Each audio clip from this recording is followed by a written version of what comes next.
Click.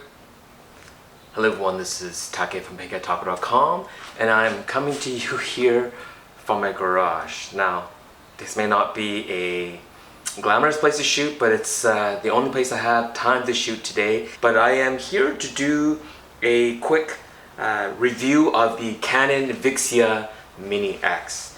This was the second camera that I wanted to review from Canon, and it technically is not a camera. It's really more of a camcorder than a camera, but it did interest me. I saw many vloggers on YouTube using it as a vlogging camera, and I'm constantly changing what cameras I use. Currently I'm shooting with the Fujifilm X Pro 2, and the lens I have on is the 18-55, and I have my LED light on top and the shotgun microphone. But I don't have a regular video camera that I use consistently. I did for the longest time. I used my Ricoh GR, and I was bouncing back and forth between that and my iPhone 6s. But now I'm starting to really appreciate having something consistent, and so with Canon, I do like their cameras, but at this time I just kind of wanted to test this baby out, so I thought I would give this camera a try. So I had a couple of weeks to play with this little camcorder, and so far I think it's a great camera for those who want a dedicated camcorder, but they don't want to lug around. See, most camcorders, you kind of hold it like this. It has the flip out screen. It doesn't take up a lot of real estate, but you do have to put it somewhere where you need a dedicated bag. Most camcorders don't fit into your pocket, and this little guy here can actually just kind of fit in your, can you see that? Kind of, it can just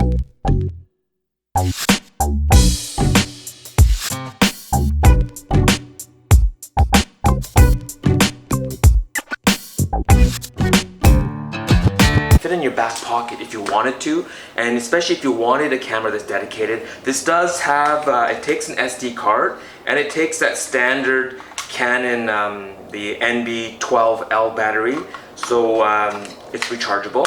Now the things about this camcorder that makes it unique, first of all, it has, like a lot of the higher end, they're more audio based than video based, where a lot of musicians, people that record concerts who want really good audio, this has stereo speakers facing forward. It uses I should write it down, like linear PCM audio recording, so it's higher quality audio than you would get typically out of most digital cameras.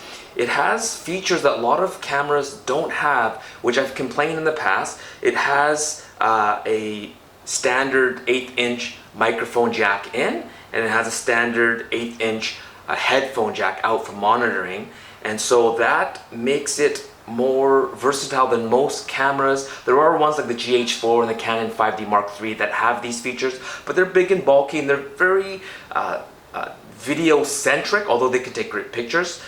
Something of this kind of a pocketable size that has that is pretty neat.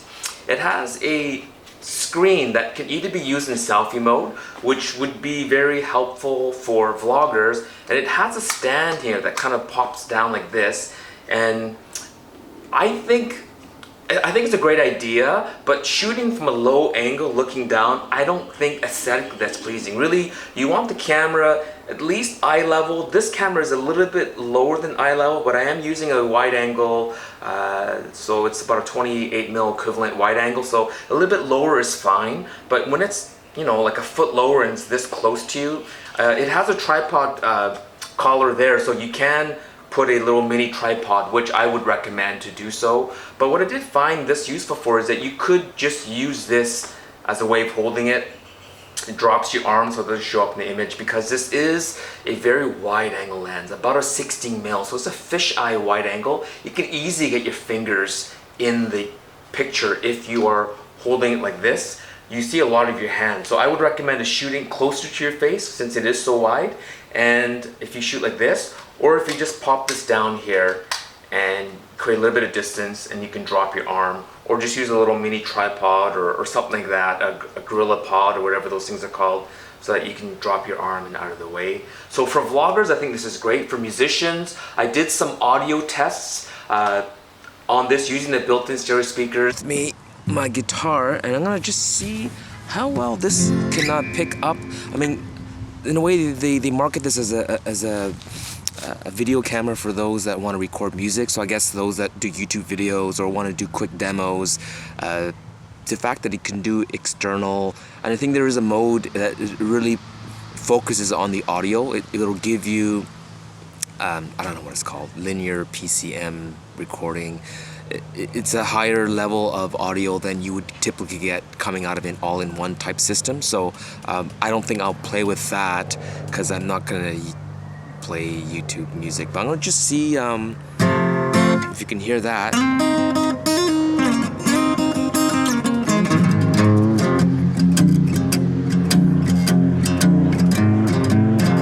And just as I do it, airplanes fly overhead. So. So it picks up audio pretty good. I guess you could put I think what they're called dead cats or something, with those little furry things to reduce if there's too much wind noise, so you can use that. And as well, if you are shooting video, you can flip it back like this. So I've done this where I've kind of walked around and shot, and that's nice. You can shoot like that.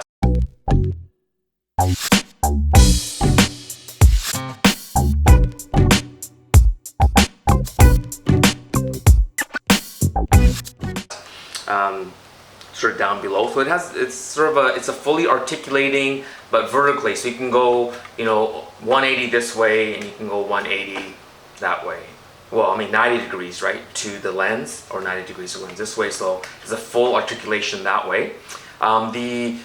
The start-stop button, you have a dedicated button here. It is mostly touch screen operation, and I found it a little bit finicky to start and stop. It's easier to use this, or you can use the Wi-Fi app so that you can start and stop via Wi-Fi, and that's probably the more ideal way to do it. If you have this tripod mounted, it's probably a lot easier to just have it tripod mounted and just hit start stop. And so that is something that I think is excellent. It has two features that I found is great if you do want to use this more as a dedicated camera, like a video camera, is that with the DC in, it is a dedicated DC in, meaning when it's plugged in, you can use it to charge the battery, but as well, you can keep it plugged in and continue video recording, which is great. So that if you are shooting something, 3, 4, 5, 6 hours, then you don't have to be worried about the battery dying. Perhaps you're wondering, well, how can you record for 3, 4, 5, 6 hours at high video quality? Well, it also has HDMI out, so you can actually output the video to an external device and have it continue recording. So if you want to use this as sort of like a monitor or video monitor, baby cam, things like that, and because it has Wi-Fi control, then you can easily remotely operate this and use it in that way. But I think in general, the market for this is probably vloggers, or those that don't need high quality video in terms of, this doesn't have any of the super high speed FPS, like 120, 240 FPS, which would be nice if it had. And it doesn't have sort of the log video format, which also would have been nice. And also it's a dedicated wide. There is a digital crop in to, I thought it was 50 mil, but it feels more like it's about a 30 mil crop in. I'm facing, you can see how fisheye this lens is because of how curved this, this is a straight wall behind me, vinyl siding, should be perfectly straight. Down the center, you can see this line here, straight. But everything else, you see how much it bows over, so it's really trying to stretch everything in, but because of it, you get this barrel distortion. So I'm gonna stop this and then switch over to it's a digital zoom. And all right, I'm back. I had to pull, so I'm about the same distance. I have pulled my arm out a bit further out, and it doesn't actually look like a 50 mil equivalent. It looks a lot wider. Maybe it's a 35 mil, but you can see now it's much closer. The lines are not bowed, it's very straight across. And so perhaps this is the distance to do it in general. I wish you can go between wide and sort of standard without having to stop the video recording, but that's just kind of how this works. So it would be nice if this camera had like 16 millimeter fisheye is nice, but it is very wide, and if you have another person, you clearly, I'll post some pictures and some videos, but you can clearly see how much it bends the edges. What do you think about this camera? This looks really cool. This is the first time I've seen this. Yeah, see, like it gives you audio levels, if we're peaking or not. This is pretty interesting. And so it'd be nice that if it had at least a slight zoom. So an optical zoom from 16 to 35 mil equivalent Canon, or 16 to 50 would be even great. You don't need a 16, 20, 40 times zoom, because, you know, as a camcorder, doing 30 times zoom or 20 times zoom, holding like this is kind of an awkward way to hold. So it would be nice to even have a very short 2-3 times zoom for a camera like this, so that to me it'd be more effective. So for me, ideally about a 21 to 24 mil is great for me as if I was going to use it as a vlogging camera or a camera to use to review. So overall, I was happy with this. As a camera, the reaction time is kind of slow, as you saw in my intro. Here, so I'll turn it on again. It's on, and then I will go into, yeah, so it's in picture mode, and see that? A little bit too much of shutter lag, but you know, personally, I don't own a fisheye lens, and if you need a fisheye photo, and it doesn't have to be of the highest resolution, especially if you're just sharing to social media, this is great, especially if you want to do sort of a selfie type fisheye. Let's just do one here now. It does distort your face, so you're gonna have to kind of center yourself properly to do so. But if you want a fisheye lens camera, you can use this, but it's obviously more for video. So the things I liked about this camera, or video camera, or camcorder slash camera, is I like the built-in speakers. I like the fact that you can use an external microphone like a lav mic. It has monitor headphones if you wish to use so. It has DC in, so you can keep it plugged in while it's working. It also has HDMI out, so you can stream directly out to an external recorder. It has fully articulating front and backwards screen, and it's full touch screen as well, so you can sort of navigate your way through. It's pretty intuitive, and the physical button for on and off is great as well. And the tripod collar and the stand, you know, I wouldn't use it, but you know, some people will. I think it works great as just kind of a handle. Now, comparing this to other Canon products, how does it work as a video camera? The Canon G5X, it's funny, the G5X has a much larger sensor, and the processor, to me, feels that it processes at a higher rate. And so the video image quality is better.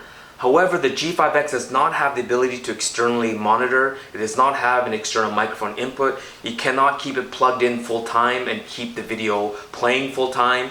I didn't check to see if you can actually do HDMI output streaming of the video. But the G5X also has optical image stabilization, which is amazing. This might have digital image stabilization, but looking at it, I have it on full audio, so even if I didn't activate it, it would probably turn on by itself.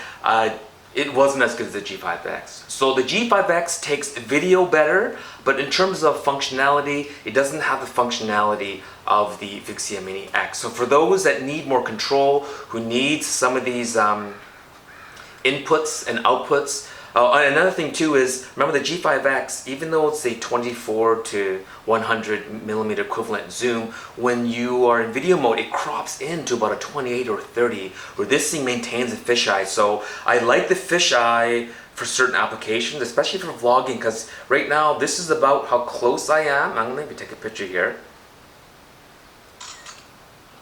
There you go. So at times there is a need for vloggers. If I talk this close, I still look pretty decent in the video, meaning it doesn't look like I'm too close. And at times when you need close proximity, it's nice to have that fisheye that you're in close proximity. But as well, it would be nice to have a little bit of an optical zoom, so that if this is tripod mounted, and like right now to this camera, I'm about 5 feet away. If I'm 5 feet away, then I'm just tiny and everything really looks distorted. So it would be nice to have a optical zoom. So thank you so much, Canon Canada, for sending me this VIXIA Mini X to review. I had a great time with it. I look forward to reviewing more Canon products. I look forward to seeing how this product evolves. I've showed it to a few friends and they were pretty impressed by the concept of it and how you can have a fully functioning camcorder in something this small. And I don't know too many other camera brands other than those that are creating these action cams that have created such a unique video camera product such as the VIXIA Mini X. And speaking of action cams, that's another thing. If Canon could create either a reasonably priced housing for this to keep it waterproof, dustproof, and drop-proof, or if they gussied this up and made a weather-sealed, weather-resistant version of this, I think this camera would do much better in terms of sales. And so again, thank you so much, Canon Canada, for loaning this to me. Thank you, audience, for watching this, especially those that are more camera-centric. Sorry for having to put you through a review of a camcorder, but you'll be looking forward to more reviews of cameras coming up, and we'll see what next Canon camera that I'll be reviewing. So thank you so much for watching, and we'll talk to you soon. Happy shooting.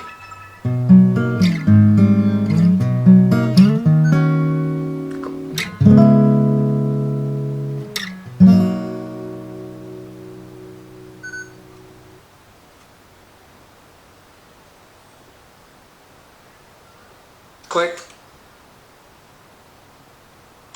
Click.